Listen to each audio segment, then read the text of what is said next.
if you're able to reach a global settlement of your case, this can benefit all the parties involved. If you're the injured worker, you have the guarantee of a certain amount of money that you're going to be receiving from the settlement, and your case is closed. And for a lot of people, having an open workers' comp case is not pleasant. If you're going through this yourself, I'm sure that you would agree.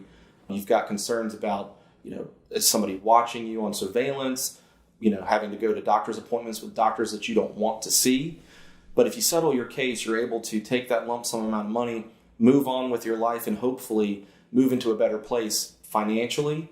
But also, if you need medical treatment, you can pick the doctors that you want to see. You have to pay for it on your own. That's the counterpoint to that. But at least you have control over that. You're not beholden to the insurance company anymore to tell you where to go for medical treatment, when you have to go, and you have that control over it. And for the insurance company, as we talked about before, they have the guarantee that they're going to write one check and they're done with this case forever. They can wipe it off the books. And that's really important for them because insurance companies, they have tons and tons of money in the bank, but they allocate money for each case that they're handling for what we call reserves. And your case has a certain amount of money tied up in reserves. And once it's settled, that settlement frees up that money that can be reallocated. So it helps them to operate their business. It's a win-win for everybody as long as you can come to an agreement that is going to be something you're willing to accept. More often than not, you're not going to get what you necessarily feel you're entitled to, but that's coming from a place of emotion because this is very personal to you. You're going through something that has been, very traumatic.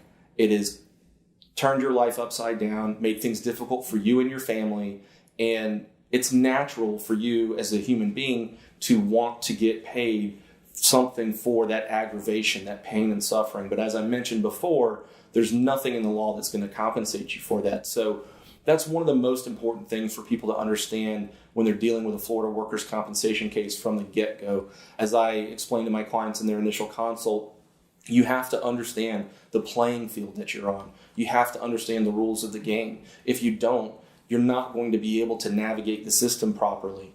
And so hopefully that's what we provide our clients is, with our expertise, we guide them through this process so they don't feel like they're going at it alone.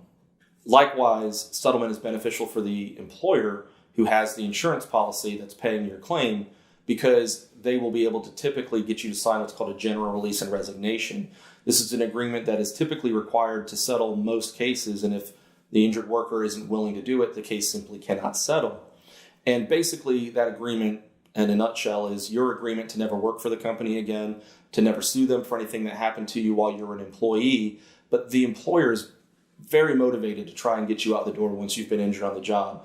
They may view you as damaged goods, but you're not. And if you're able to maximize your case and get a fair settlement, hopefully, again, you can move forward with your life and put this in the past.